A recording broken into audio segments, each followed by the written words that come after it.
Good morning, students. Our next topic is the classification of polymer on the basis of molecular forces. Okay, on the basis of molecular forces, we have the four types of the polymer. First is the elastomers. Elastomer बेटा नाम तो ही clear है।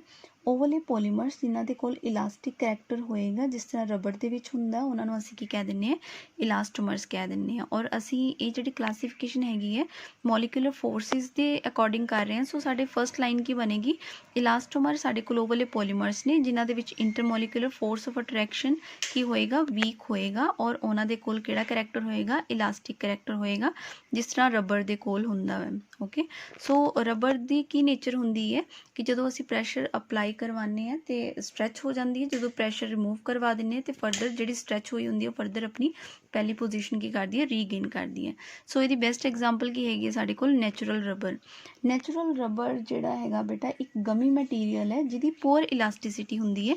Natural rubber ਨੂੰ ਅਗਰ ਅਸੀਂ stretch ਕਰੀਏ ਤਾਂ ਇੱਕਦਮ ਟੁੱਟ ਜਾਂਦੀ ਹੈ, ਔਰ ਇਹਦੀ ਇਸ ਖਾਮੀ ਨੂੰ ਦੂਰ ਕਰਨ ਵਾਸਤੇ ਅਸੀਂ ਨੈਚੁਰਲ ਰਬਰ ਦੇ ਅੰਦਰ ਅਗਰ ਅਸੀਂ ਉਹਨੂੰ ਹੀਟ ਕਰਦੇ ਹਾਂ 3 ਤੋਂ 5% ਸਲਫਰ ਦੇ ਨਾਲ, ਤੇ ਉਹ ਨੋਨ ਸਟਿਕੀ ਬਣ ਜਾਂਦੀ ਤੇ ਇਲਾਸਟਿਕ ਬਣ ਜਾਂਦੀ ਹੈ।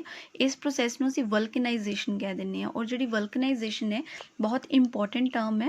ਵਲਕਨਾਈਜੇਸ਼ਨ ਦਾ ਕੀ ਮਤਲਬ ਹੋ ਗਿਆ ਕਿ ਜਦੋਂ ਅਸੀਂ ਨੈਚੁਰਲ ਰਬਰ ਦੇ ਅੰਦਰ ਸਲਫਰ ਦੀ ਐਡੀਸ਼ਨ ਕਰਵਾ ਕੇ ਉਹਨੂੰ ਮੋਡੀਫਾਈ ਕਰਦੇ ਹਾਂ ਤਾਂ ਕਿ ਉਹਦੀ ਟੈਂਸਾਈਲ ਸਟਰੈਂਥ ਜ਼ਿਆਦਾ ਹੋ ਸਕੇ ਔਰ ਉਹਦਾ ਜਿਹੜਾ ਇਲਾਸਟਿਸਿਟੀ ਹੈ ਉਹ ਵੀ ਕੀ ਹੋ ਸਕੇ, ਜ਼ਿਆਦਾ ਹੋ ਸਕੇ, ਉਹਨੂੰ ਅਸੀਂ ਕੀ ਕਹਿ ਦਿੰਦੇ ਹਾਂ, ਵਲਕਨਾਈਜ਼ਡ ਰਬਰ ਕਹਿ ਦਿੰਦੇ ਹਾਂ।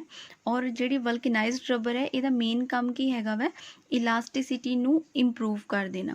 ਔਰ ਕਾਫੀ ਚੀਜ਼ਾਂ ਹੈਗੀਆਂ ਨੇ, ਜਿਸ ਤਰ੍ਹਾਂ ਟਾਇਰਸ ਬਣਾਉਣ ਦੇ ਵਿੱਚ ਜਿਹੜੀ ਨੈਚੁਰਲ ਰਬਰ ਨਹੀਂ ਯੂਜ਼ ਹੁੰਦੀ ਉਹਦੇ ਵਿੱਚ ਅਸੀਂ ਕਿਹੜੀ ਰਬਰ ਯੂਜ਼ ਕਰਦੇ ਹਾਂ, ਵਲਕਨਾਈਜ਼ਡ ਰਬਰ ਯੂਜ਼ ਕਰਦੇ ਹਾਂ। ਓਕੇ, ਸੋ ਇੱਕ ਬਹੁਤ ਇੰਪੋਰਟੈਂਟ ਡੈਫੀਨੇਸ਼ਨ ਆ ਸਕਦੀ ਹੈ, what is vulcanization of rubber.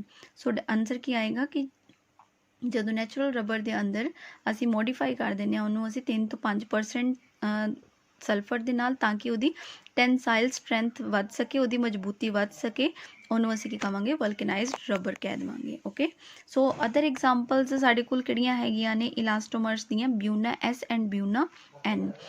ਬਿਊਨਾ S and Buna N ਨੂੰ ਅੱਗੇ ਜਾ ਕੇ ਅਸੀਂ ਪੂਰਾ ਪ੍ਰਿਪੇਅਰ ਕਰਾਂਗੇ। ਜਿਸ ਤਰ੍ਹਾਂ ਅਸੀਂ ਕੱਲ੍ਹ ਵਾਲੀ ਵੀਡੀਓ ਦੇ ਵਿੱਚ ਨਾਈਲਨ 66 ਦੀ ਪੂਰੀ ਪ੍ਰੈਪਰੇਸ਼ਨ ਪੜ੍ਹੀ ਹੈ, ਨੈਕਸਟ ਵੀਡੀਓਜ਼ ਦੇ ਵਿੱਚ ਅਸੀਂ ਬਿਊਨਾ ਐਸ ਐਂਡ ਬਿਊਨਾ ਐਨ ਨੂੰ ਵੀ ਪੂਰਾ ਕੀ ਕਰਾਂਗੇ, ਪ੍ਰਿਪੇਅਰ ਕਰਨਾ। ਓਕੇ, ਸੋ ਸੈਕਿੰਡ ਕਲਾਸੀਫਿਕੇਸ਼ਨ ਹੈਗੀ ਹੈ ਇਲਾਸਟੋਮਰ ਤੋਂ ਬਾਅਦ ਸਾਡੇ ਕੋਲ ਫਾਈਬਰਸ। ਫਾਈਬਰਸ ਬੇਟਾ ਉਹ ਵਾਲੇ ਪੋਲੀਮਰਸ ਹੁੰਦੇ ਨੇ ਜਿਨ੍ਹਾਂ ਸਟੂਡੈਂਟਸ ਨੈਕਸਟ ਸਾਡੇ ਕੋਲ ਟਾਈਪ ਹੈਗੀ ਹੈ thermoplastic. This is the third kind and this is very very important, thermoplastic। thermo word beta related with the heat। ਸੋ ਉਹ ਵਾਲੇ ਪਲਾਸਟਿਕਸ ਜਾਂ ਉਹ ਵਾਲੇ ਪੋਲੀਮਰਸ ਜਦੋਂ ਅਸੀਂ ਉਹਨਾਂ ਨੂੰ ਹੀਟ ਕਰਦੇ ਹਾਂ ਉਹ ਪਹਿਲਾਂ ਸੋਲਿਡ ਤੋਂ ਕਿਹਦੇ 'ਚ ਕਨਵਰਟ ਹੋ ਜਾਂਦੇ ਨੇ, ਫਲੂਇਡਸ ਦੇ ਵਿੱਚ ਕਨਵਰਟ ਹੋ ਜਾਂਦੇ ਨੇ, ਔਰ ਫਲੂਇਡ ਤੋਂ ਫਰਦਰ ਅਸੀਂ ਆਪਣੀ ਡਿਜ਼ਾਇਰੇਬਲ ਸ਼ੇਪ ਦੇ ਅਕੋਰਡਿੰਗ ਉਹਨਾਂ ਨੂੰ ਕੀ ਕਰ ਸਕਦੇ ਹਾਂ, ਚੇਂਜ ਕਰ ਸਕਦੇ। ਸੋ ਨੀਚੇ ਮੈਂ ਇੱਕ ਲਾਈਨ ਐਰੋ ਬਣਾ ਕੇ ਲਿਖੀ ਹੋਈ ਹੈ ਕਿ ਥਰਮੋਪਲਾਸਟਿਕ ਪੋਲੀਮਰਸ ਉਹ ਵਾਲੇ ਪੋਲੀਮਰਸ ਵਿਚ can be reshaped by the heating. ਔਰ ਰੀਸ਼ੇਪਡ ਹੀਟ ਕਰਨ ਤੋਂ ਬਾਅਦ ਅਸੀਂ ਉਹਨਾਂ ਨੂੰ ਆਪਣੀ ਕੋਈ ਵੀ ਡਿਜ਼ਾਇਰਡ ਸ਼ੇਪ ਦੇ ਸਕਦੇ ਹਾਂ। ਸੋ ਉਹ ਵਾਲੇ ਪੋਲੀਮਰਸ ਵਿਚ ਕੈਨ ਬੀ ਈਜ਼ੀਲੀ ਸੌਫਨ ਰਿਪੀਟਿੰਗ, ਜਦੋਂ ਅਸੀਂ ਉਹਨਾਂ ਨੂੰ ਹੀਟ ਕਰਦੇ ਹਾਂ ਉਹ ਸੌਫਟ ਹੋ ਜਾਂਦੇ ਨੇ, ਫਲੂਇਡ ਬਣ ਜਾਂਦਾ ਹੈ। ਉਸ ਤੋਂ ਬਾਅਦ ਡਿਜ਼ਾਇਰਡ ਸ਼ੇਪ ਦੇਣ ਤੋਂ ਬਾਅਦ ਫਰਦਰ ਉਹ ਕੀ ਹੋ ਜਾਂਦੇ ਨੇ, ਸੋਲਿਡ ਹੋ ਸਕਦੇ ਨੇ। ਸੋ ਇਹਨਾਂ ਦੇ ਵਿੱਚ ਜਿਹੜੀ ਇੰਟਰਮੋਲੀਕੂਲਰ ਫੋਰਸਿਸ ਹੋਏਗੀ ਉਹ ਇੰਟਰਮੀਡੀਏਟ ਰਹਿੰਦੀ ਹੈ ਇਲਾਸਟੋਮਰਸ ਤੇ ਫਾਈਬਰ ਦੇ ਵਿੱਚ। ਇਲਾਸਟੋਮਰਸ ਦੇ ਵਿੱਚ ਬਹੁਤ ਵੀਕ ਸੀਗੀ, ਬਟ ਫਾਈਬਰਸ ਦੇ ਵਿੱਚ ਅਸੀਂ ਪੜ੍ਹਿਆ ਥੋੜੀ ਸਟਰੋਂਗ ਫੋਰਸ ਹੈਗੀ ਆ, ਹਾਈਡਰੋਜਨ ਬੌਂਡ ਜਾਂ ਡਾਈਪੋਲ ਇੰਟਰੈਕਸ਼ਨ। ਜਿਹੜੇ ਥਰਮੋਪਲਾਸਟਿਕਸ ਹੁੰਦੇ ਨੇ ਇਹਨਾਂ ਦੇ ਵਿੱਚ ਜਿਹੜੀ ਫੋਰਸ ਹੋਏਗੀ ਉਹ ਕੀ ਹੋਏਗੀ, ਇੰਟਰਮੀਡੀਏਟ ਹੋ ਜਾਏਗੀ ਇਲਾਸਟੋਮਰਸ ਤੇ ਫਾਈਬਰਸ ਦੇ ਨਾਲ। ਸੋ ਇਹਦੀ ਬੈਸਟ ਐਗਜ਼ਾਮਪਲ ਹੈਗੀ ਸਾਡੇ ਕੋਲ ਪੋਲੀਥੀਨ। ਪੋਲੀਥੀਨ ਨੂੰ ਵੀ ਅਸੀਂ ਕੋਈ ਵੀ ਸ਼ੇਪ ਦੇ ਸਕਦੇ ਹਾਂ, PVC ਪੋਲੀਵਿਨਾਈਲ ਕਲੋਰਾਈਡ ਨੂੰ ਵੀ ਕੋਈ ਵੀ ਸ਼ੇਪ ਦੇ ਸਕਦੇ, ਜਾਂ ਫਿਰ ਟੈਫਲਨ ਨੂੰ ਵੀ ਅਸੀਂ ਨੈਕਸਟ ਵੀਡੀਓਜ਼ ਦੇ ਵਿੱਚ ਐਕਸਪਲੇਨ ਕਰਨਾ। ਨੈਕਸਟ ਹੈਗਾ ਸਾਡੇ ਕੋਲ ਫੋਰਥ ਕਾइंड ਹੈ ਥਰਮੋਸੈਟਿੰਗ ਪੋਲੀਮਰ। ਥਰਮੋਸੈਟਿੰਗ ਪੋਲੀਮਰ ਉਹ ਵਾਲੇ ਪੋਲੀਮਰਸ ਬੇਟਾ ਜੀ, ਥਰਮੋਸੈਟਿੰਗ ਇਹਦੇ ਵੀ ਨਾਮ ਤੋਂ ਹੀ ਕਲੀਅਰ ਹੈ, ਹੀਟਿੰਗ ਤੋਂ ਬਾਅਦ ਕੀ ਹੋ ਜਾਣਾ, ਸੈੱਟ ਹੋ ਜਾਣਾ ਪੋਲੀਮਰ। ਜਿਹੜੇ ਪੋਲੀਮਰਸ ਪਰਮਾਨੈਂਟ ਚੇਂਜ 'ਤੇ ਜਾਂਦੇ, ਇੱਕ ਵਾਰੀ ਹੀਟ ਕਰਨ ਤੋਂ ਬਾਅਦ ਅਸੀਂ ਉਹਨਾਂ ਨੂੰ ਫਰਦਰ ਸ਼ੇਪ ਉਹਨਾਂ ਦੀ ਚੇਂਜ ਨਹੀਂ ਕਰ ਸਕਦੇ ਔਰ ਨਾ ਹੀ ਉਹਨਾਂ ਨੂੰ ਫਰਦਰ ਵਾਪਿਸ ਰੀਯੂਜ਼ ਕਰ ਸਕਦੇ। ਸਭ ਤੋਂ ਬੈਸਟ ਐਗਜ਼ਾਮਪਲ ਅਗਰ ਅਸੀਂ ਦੇਖੀਏ ਥਰਮੋਸੈਟਿੰਗ ਪੋਲੀਮਰ ਦੀ, ਤੇ ਬੇਕੇਲਾਈਟ ਆਉਂਦੀ ਹੈ ਸਾਡੇ ਕੋਲ, ਜਾਂ ਫਿਰ ਮੈਲਾਮਾਈਨ ਫੋਰਮੈਲਡੀਹਾਈਡ। ਬੇਕਲਾਈਟ ਦਾ ਮਤਲਬ ਹੈ ਸਾਡੇ ਕੋਲ ਤੁਸੀਂ ਸਵਿਚਸ ਬੋਰਡ ਦੇਖੋ, ਜਿਹੜੇ ਸਾਡੇ ਘਰਾਂ ਦੇ ਵਿੱਚ ਸਵਿਚਸ ਬੋਰਡ ਹੈਗੇ ਨੇ, ਅਗਰ ਅਸੀਂ ਉਹਨਾਂ ਨੂੰ ਇੱਕ ਵਾਰੀ ਹੀਟ ਕਰੀਏ ਫਰਦਰ ਅਸੀਂ ਉਹਨਾਂ ਤੋਂ ਕੋਈ ਹੋਰ ਨਵੀਂ ਚੀਜ਼ ਨਹੀਂ ਬਣਾ ਸਕਦੇ। So this is all about the thermosetting polymer. ਜਿਹੜਾ ਬਹੁਤ ਇੰਪੋਰਟੈਂਟ ਕੁਐਸਚਨ ਨਿਕਲ ਕੇ ਆ ਰਿਹਾ ਪਿਛਲੇ ਟੌਪਿਕ ਦੇ ਵਿੱਚੋਂ, ਉਹ ਇੱਕ ਡਿਫਰੈਂਸ ਆਉਂਦਾ ਹੁੰਦਾ ਹੈ, give the difference between the thermoplastic and thermosetting polymers. Okay, so last ਹੈ ਸਾਡੇ ਕੋਲ classification of polymer on the basis of modes of synthesis. ਬੇਟਾ next is the classification of polymer on the basis of modes of synthesis. ਇਹਦੇ ਵਿੱਚ ਬੇਟਾ ਅਸੀਂ classify ਕੀਤਾ mode of synthesis ਦੇ ਬੇਸਿਸ 'ਤੇ ਇਹਨੂੰ ਦੋ ਫੋਰਮ ਦੇ ਵਿੱਚ ਅਸੀਂ ਡਿਵਾਈਡ ਕੀਤਾ ਹੈ, additional polymer and condensation polymer. Additional polymer, ਕੱਲ੍ਹ ਅਸੀਂ ਇੱਕ ਐਗਜ਼ਾਮਪਲ ਪੜ੍ਹੀ ਸੀਗੀ। ਐਡੀਸ਼ਨਲ ਪੋਲੀਮਰ ਉਹ ਵਾਲੇ ਪੋਲੀਮਰ ਜਿਹੜੇ ਡਾਇਰੈਕਟ ਐਡੀਸ਼ਨ ਦੇ ਨਾਲ ਬਣ ਜਾਂਦੇ ਨੇ, ਰਿਪੀਟਿੰਗ ਮੋਨੋਮਰਸ ਦੀ ਡਾਇਰੈਕਟ ਐਡੀਸ਼ਨ ਦੇ ਨਾਲ ਬਣ ਜਾਂਦੇ ਨੇ, ਉਹਨਾਂ ਨੂੰ ਅਸੀਂ ਕੀ ਕਹਿ ਦਿੰਦੇ ਹਾਂ, ਐਡੀਸ਼ਨਲ ਪੋਲੀਮਰਸ ਕਹਿ ਦਿੰਦੇ ਹਾਂ।